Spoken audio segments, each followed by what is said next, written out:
हाथी और तोता की कहानी।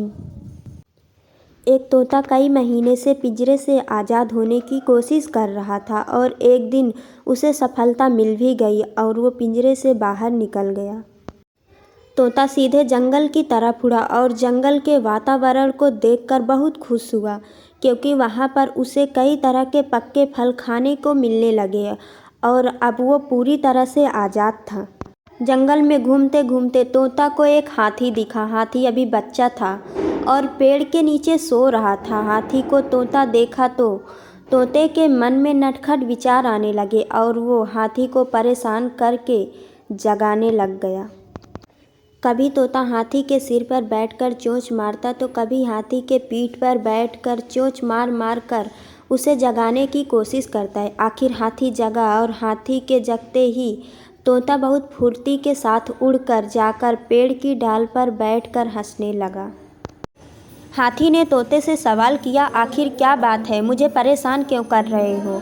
तो तोते ने हंसते हुए कहा कि कुछ नहीं दोस्त, बस मजाक कर रहा था। ये सुनकर हाथी दोबारा सो गया।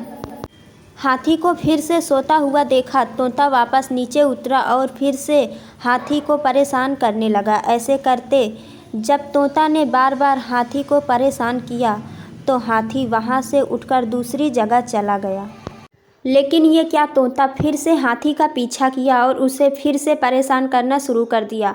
हाथी ने सोचा कि अब तो कुछ न कुछ करके इस तोते के बच्चे को सबक सिखाना ही पड़ेगा, और ये सोचकर वो एक तालाब में जाकर बैठ गया, लेकिन अपने सिर को पानी से ऊपर रखा।